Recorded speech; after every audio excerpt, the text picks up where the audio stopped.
肖战、李沁、杨紫驾驭重拍《极简里飞刀》，焦恩俊评价耐人寻味。1999年改编自古龙同名小说，袁和平、崔成协力译名作曲，焦恩俊主演的古装格斗节目《极简里飞刀》，吴京、贾静雯、萧蔷等。该剧凭借超高的普及率和精彩的剧情，一经播出就赢得了无数人的心。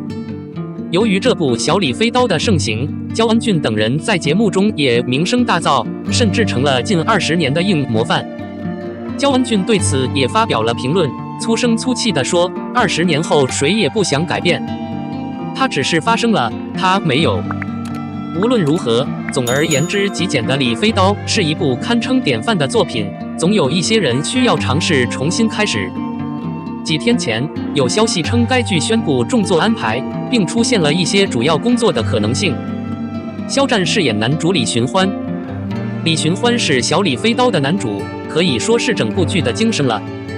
如果这项工作没有合理的竞争者，这一切都将没有尽头。自从焦恩俊演李寻欢的实质后，那个年代的节目就有了成功的选择。时隔20多年，这个楷模终于要重做，要解决的主要是艺人李寻欢。根据目前的消息，似乎是选择了各方面都很棒、演技和无处不在的肖战。肖战在2019年凭借一档综艺《陈情令》走红，之后1年多1点就成为国产娱乐圈的顶配。就流行度而言，他作为节目的男主，一切都很好。另外，肖战本身的外貌可以适应大部分的合奏风格，而对于李寻欢的工作，我接受他同样会有一定程度的决心。李沁是孙小红，孙小红虽然不是这部《小李飞刀》的冠军，但她的戏份也很丰富。贾静雯的斩篮也分了3个部分。尽管如此，对于李沁来说，承担这样的角色并没有什么压力。综合考虑，作为1990年代进入世界的另一个艺人时代，他无疑是一个先驱。无论是演戏还是工作，他都能驾驭得一清二楚。至于对工作的刻画和处理，在李沁的《千金来》和《楚乔传》2部剧作中都有体现。以他的演技，应该可以选择出演《小李飞刀》中的孙小红一角。杨紫是林诗吟。林诗吟的工作是集《小李飞刀》中冠军的设定，她的画风和气质绝不是标准，也不是造型标准，也有针对艺人自身需要的特定标记。当年萧蔷的表现真是棒极了。目前集《小李飞刀》已经开始重做，林诗吟的工作恐怕已经被杨紫解决了。对于这位艺人，大家应该都知道，考虑到所有因素，他以童星的身份进行了演讲，并在无休止的戏剧化中扮演主角。他所从事的绝大多数工作都非常有名，无论是2018年的《香蜜沉沉烬如霜》，还是今年播出的《沉香碎》，层出不穷的装扮作品都在彰显着杨紫在合奏人物方面的高成就。这次让他加入《极简里飞刀》，更是多了一层保障。至此，这位小李飞刀的变化已经初步报道，并且还根据需要挖掘了主力的可能性。我接受很快就会出现更准确和明确的消息。如果你喜欢他，你可能希望继续专注。02毛子君自从发表演讲以来，已经有很长一段时间没有为人所知了。被林心如耽误了，责备他。他回答：闭嘴，不要诋毁我的女神。了解情况和逻辑结果后得知 ，YXH 发了一段视频说，林心如一直抱着他，直到考试中没有这样的人。在剃光头之后和杨紫合作，变成了红人毛子君。毛子君的不满在于林心如被黑的事实，甚至更多是为了证明自己的女神林心如是有道理的。没有林心如，就没有演员毛子君。然而，在毛子君回复了 YXH 之后，化作被拖入水中的杨紫又再次被黑化了。因与《香蜜沉沉烬如霜》、《亲爱的》、《心爱的》等电视剧获得认可，杨紫被冠以王小姐的设计。然而，随着青簪下葬、《香蜜沉沉烬如霜》、男主家破人亡等事件，杨紫的王夫人设定逐渐崩塌，转为嘲讽。在使用人群的帮助下，不过，其实杨紫早在采访中就回复了戴虹和王府这2个角色。大家都在努力，现在已经不是因为在我看来让他们出名了，这不公平，是在抹杀他们的努力，我特别不喜欢听。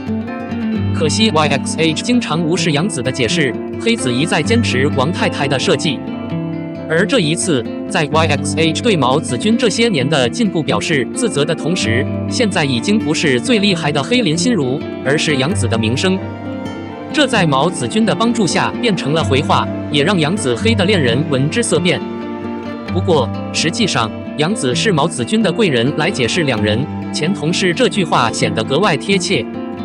毛子君毕业于浙江财经大学，起初他并没有闯入休闲行业的想法，但由于长相不凡，他转身出镜，出演了自己的第一部电视剧《我的妻子》。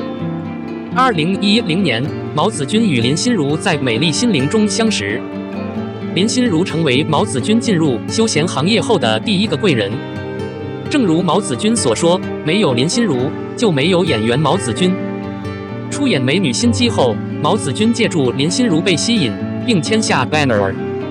此后，毛子君与《宫锁心玉》《皇太后》等多部名剧都有出演。虽然大部分都是配角，但由于都是爆款剧，在观众面前也算是熟人了吧。与林心如的和解期满后，毛子君成为了欢瑞。他与任嘉伦、程毅、秦俊杰、刘雪怡、杨紫等人结交过，也是网友们熟知的幸福四子之一。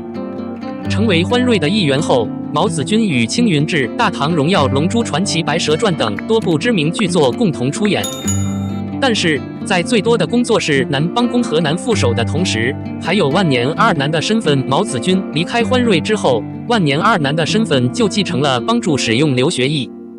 毛子君借助众多网友同时赌上戏中猎魔人齐萧的位置，变成了被称为最美法海的另外一个人。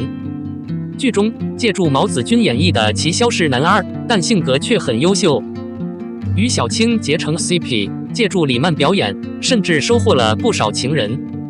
所以毛子君能有这样出圈的杰作，实属罕见，却悄然埋没，让他的名声之路更加艰难。值得一提的是，《白蛇传》中刘雪怡饰演的魔帝战皇，同样借助观众的广泛认同。这部剧之后，刘雪怡也开始了她的皇帝专家职业。而环瑞的源头毕竟是有限的，毛子君在万年二侠的职能中游荡，命运更是一目了然。最后，毛子君选择在和解期满后离开欢瑞，至少秦俊杰还得到了欢瑞男主的消息来源。而毛子君作为幻蕊四子之一，也绝非借助环蕊而得到褒奖，一直在男帮位和二役男位之间徘徊，落后计划很多年。离开欢瑞后，毛子君最终迎来了自己的职业生涯。然而，职业的提升现在依然不再一帆风顺，远在不断的失踪。因为美女心机，毛泽东和于正也有联系。美女心机之后，于正一心想抱毛子君，邀请他出演《陆贞传奇》。但在林心如和于正之中，毛子君选择了林心如。对幻瑞失望后，毛子君转过身来，再次与于正合作。在《浩然传奇》中，毛子君饰演男主英一人。该剧是一部借助幻玉制作的历史长袍剧，也是《延禧攻略》爆出后借助于正的新茶水。可惜《浩然传》失败了。继《浩然传》之后，毛子君和于正再次合作了家主。尽管如此，毛子君还是扮演了男一号位梁公的角色。不幸的是，由于虐猫事件和普通过滤器的影响，家主现在不再是最有效的粉碎，而是还粉碎了口语。另外，大家都明白，2021年播出的名剧《山河岭》的正宗男主绝对是毛子君。网上翻出了一张毛子君的妆容图，毛子君最终还是放弃了这个职位，选择了隔壁的电视剧《恨王不向江楼月》。不过，《恨王不向江楼月》和《山河岭》几乎是同时播出的，一个变成了无声无息，另一个变成了口号剧。